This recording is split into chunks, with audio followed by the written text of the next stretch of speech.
In seconds, Yosemite's majestic wilderness can transform from paradise into a death trap. You're about to discover 5 tragic stories where split-second decisions meant the difference between life and an unthinkable end.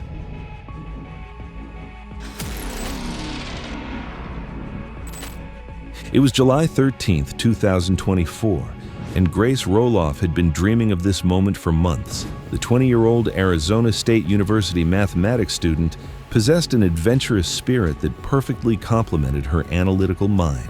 Working part-time at an outdoor gear store in Phoenix, she had spent countless hours researching Half Dome's cable route, studying weather patterns, and preparing for what she considered the ultimate hiking challenge. Her father, Jonathan, a 45-year-old software engineer, had climbed Half Dome twice in his 20s and wanted to share this incredible experience with his daughter. The methodical programmer had planned every detail of their trip, from obtaining permits through the competitive lottery system to booking their stay at Curry Village for 6 months. The father-daughter duo trained together on Arizona's Camelback Mountain and South Mountain, building the endurance needed for the grueling 16-mile round trip. Grace's enthusiasm was infectious. She documented their preparation on social media, sharing photos of their gear and expressing excitement about reaching the 8,842-foot summit. The night before their climb, she could barely contain her anticipation, reviewing their route one final time, while Jonathan checked weather forecasts that promised clear skies. They began their ascent at 4:30 a.m., headlamps cutting through the pre-dawn darkness. Grace maintained excellent energy throughout the first 8 miles, stopping to photograph vernal fall and Nevada fall, while Jonathan monitored their pace. By 11 a.m., they reached the base of Half Dome's infamous cable route, where Grace put on her work gloves and began the steep 400-foot climb up the 45-degree granite slope. The summit offered breathtaking 360-degree views of the Sierra Nevada range. Grace was ecstatic, taking photos and savoring the accomplishment she had worked so hard to achieve. However, their celebration was cut short when dark clouds began forming rapidly to the west around 12:30 p.m. Other hikers started discussing the changing conditions, and Jonathan's experience told him they needed to descend immediately. By 1 p.m., the first raindrops began falling. Grace agreed they should start down, taking the lead position as they began their descent. The granite surface, already polished smooth by countless hikers, became increasingly treacherous as moisture accumulated on the rock face. At 1:15 p.m., approximately 100 feet down from the summit, Grace called back to her father that the surface was becoming very slippery. These would be her final words. Within seconds, both feet slipped out from under her on the wet granite. Her grip on the metal cables failed, and she began sliding down the steep face. Grace slid approximately 15 feet before becoming airborne, falling hundreds of feet and striking multiple granite ledges. During the descent, Jonathan watched in horror as his daughter disappeared over the granite edge, her body striking multiple rock ledges during the terrifying descent. Other hikers immediately called 911 on satellite phones, while Jonathan carefully made his way down to reach Grace. The dangerous 30-minute scramble over loose rock led him to his daughter's location, where he found her unconscious with severe head injuries and no pulse. Yosemite search and rescue teams were dispatched by helicopter, but couldn't immediately reach the location due to the continuing thunderstorm. When rescue teams finally arrived at 4:30 p.m., Grace was pronounced dead at the scene.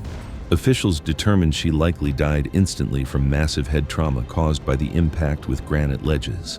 Jonathan remained with his daughter's body for over 3 hours until rescue teams could safely extract them both from the granite face. The devastating loss of his only child transformed the software engineer into an advocate for improved Half Dome safety measures. Grace's death became one of several documented fatalities associated with Half Dome's cable route. Her tragic accident highlighted the unforgiving nature of Yosemite's granite faces, where a moment's slip on wet rock can instantly transform a dream adventure into an unspeakable nightmare.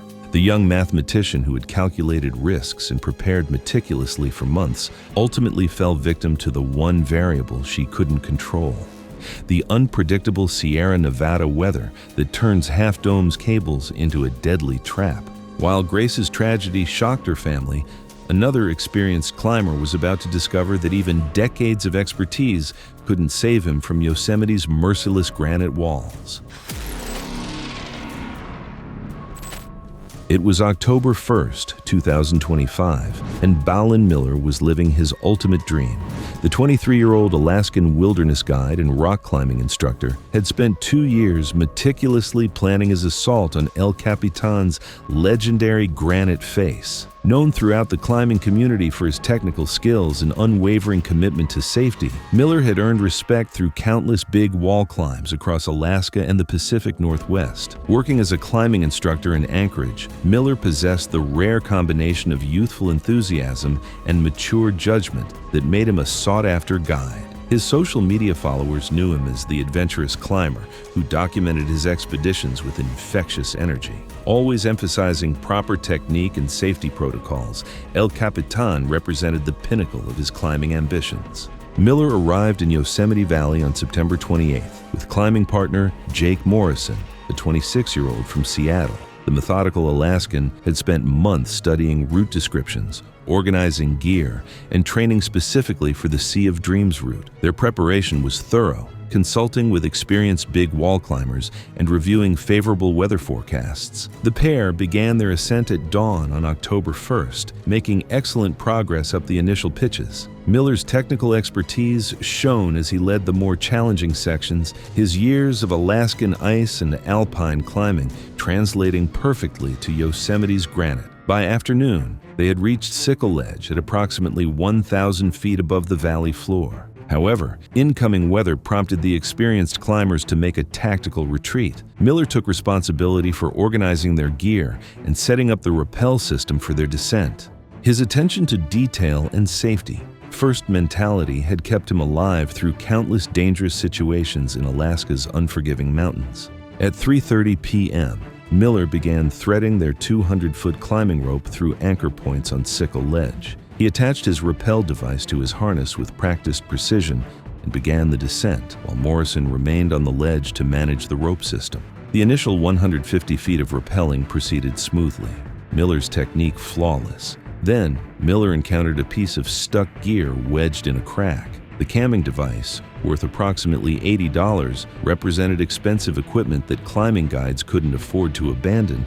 Instead of continuing past the obstruction, Miller made the fateful decision to retrieve the gear, positioning himself next to the crack and working to free the stubborn piece. Focused intently on the retrieval operation, Miller failed to notice he was approaching the end of his 200-foot rope. The experienced climber, who had preached rope-end safety knots to countless students, had neglected this fundamental precaution in his haste to set up the rappel system. At 3:45 p.m., while manipulating the stuck gear, Miller reached the end of his rope without any backup safety measure. That the Alaskan guide who had survived countless dangerous situations suddenly found himself in free fall, dropping hundreds of feet and striking multiple granite ledges along El Capitan's steep face. Morrison heard his partner scream and watched helplessly as Miller disappeared down the wall. The experienced climber immediately activated his satellite communicator, calling for emergency assistance while remaining trapped on Sickle Ledge. Miller's body struck multiple granite ledges during the terrifying descent,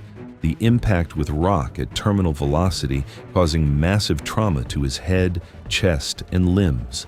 The skilled climber who had taught others about mountain safety died from injuries that no amount of experience could have survived. Yosemite search and rescue teams reached Miller's location at 6:15 p.m. using helicopter long-line techniques. He was pronounced dead at the scene, medical examiners determining he died instantly from massive head trauma and internal injuries. The $80 piece of gear Miller died attempting to retrieve remained wedged in the crack, a tragic reminder of how split-second decisions can transform routine operations into fatal accidents.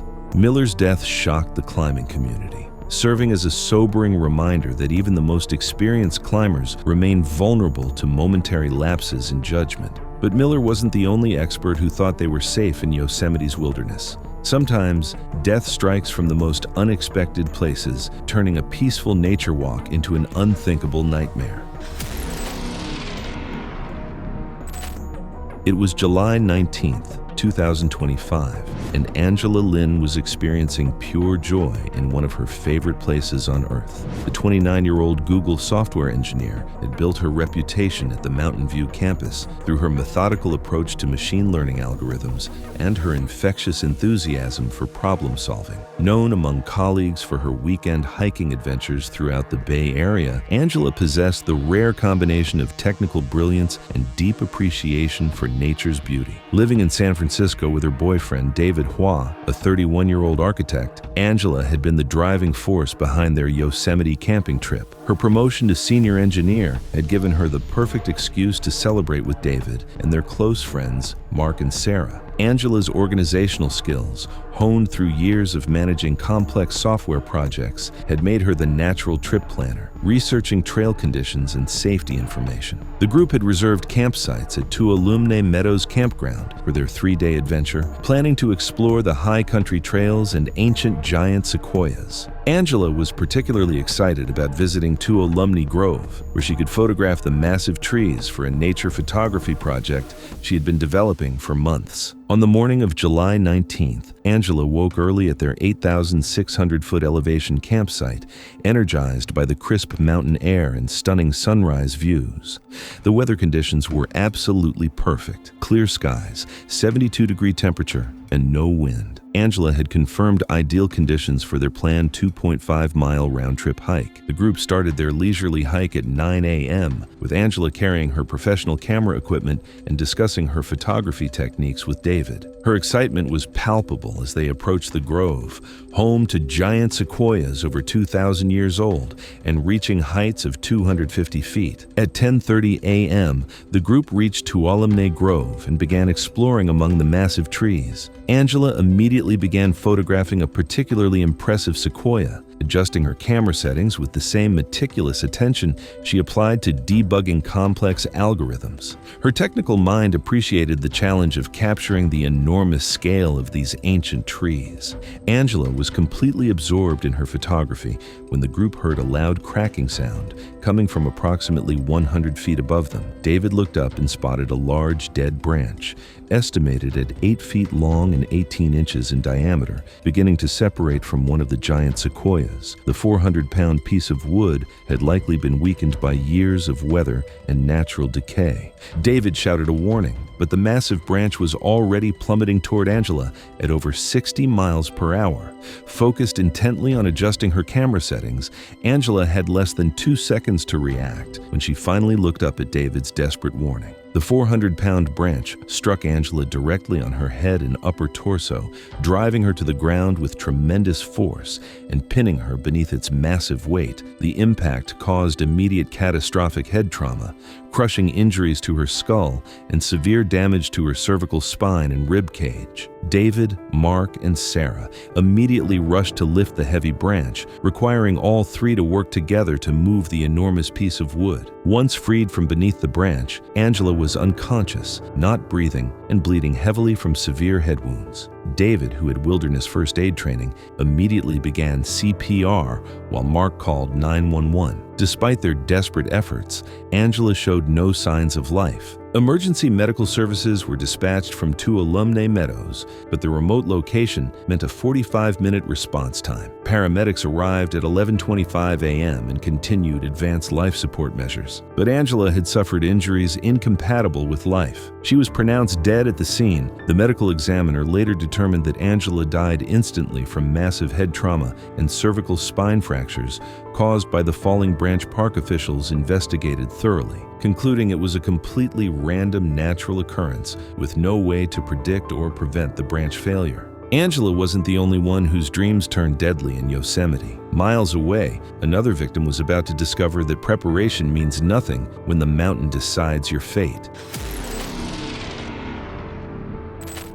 It was September 5th, 2019, and Danielle Burnett was about to fulfill a dream she had nurtured for over a year. The 29-year-old elementary school teacher from Lake Havasu City, Arizona, possessed the kind of adventurous spirit that inspired her students and drove her to seek challenges beyond the classroom. Known for her infectious enthusiasm and determination, Danielle had spent countless hours researching Half Dome's cable route and preparing for what she considered the ultimate hiking achievement. Working with third-grade students had taught Danielle patience, planning, and perseverance, qualities that served her well in outdoor pursuits. She had been training by hiking Arizona's desert mountains and completing several 14,000-foot peaks in Colorado. Her boyfriend, Mike Torres, a 32-year-old contractor, had joined her training regimen along with 2 other experienced hikers from their Arizona hiking group. Danielle had obtained her half-dome permit through the competitive lottery system, a victory she celebrated with characteristic excitement. She documented their preparation meticulously, purchasing proper hiking boots, cable gloves,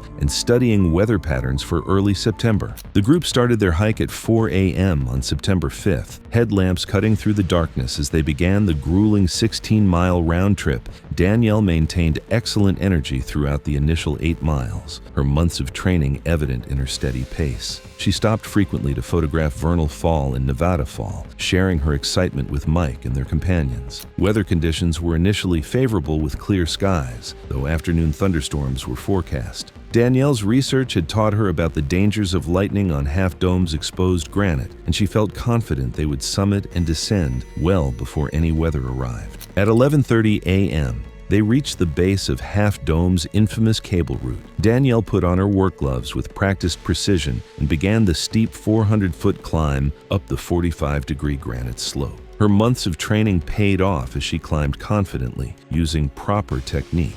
The group reached Half Dome's summit at 12:30 p.m., where Danielle was overwhelmed with joy at achieving her long-held goal.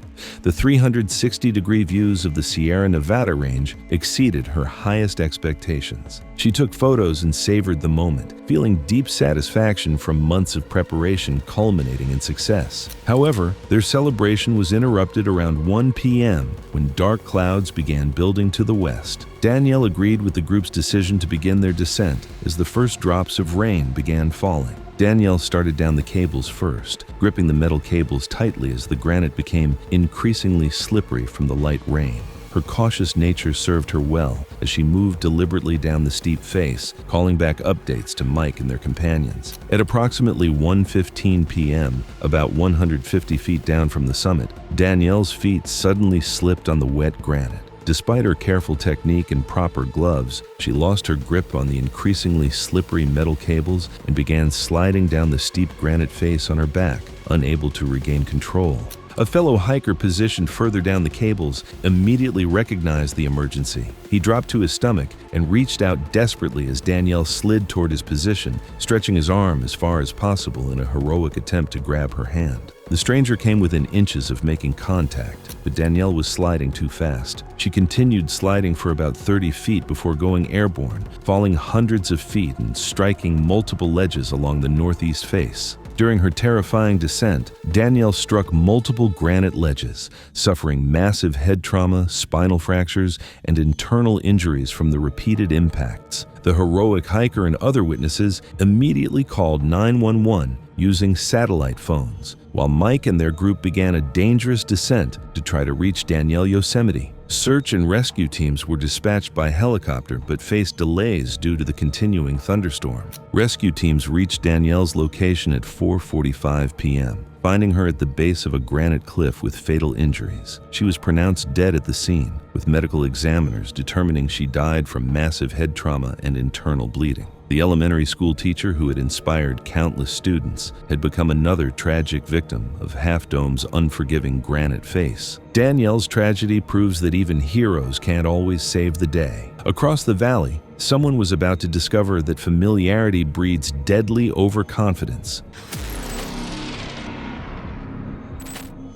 It was June 6, 2025, and Grant Klene was living his dream in one of the most beautiful places on Earth. The 18-year-old from Frisco, Texas, had just graduated from Centennial High School and was working his first season as a Yosemite National Park employee. Known among his classmates for his infectious enthusiasm and fearless approach to life, Grant had discovered rock climbing 4 years earlier and quickly developed an obsession with the sport. Working in food service at Curry Village, Grant was beloved by staff and visitors for his genuine excitement about everything Yosemite had to offer.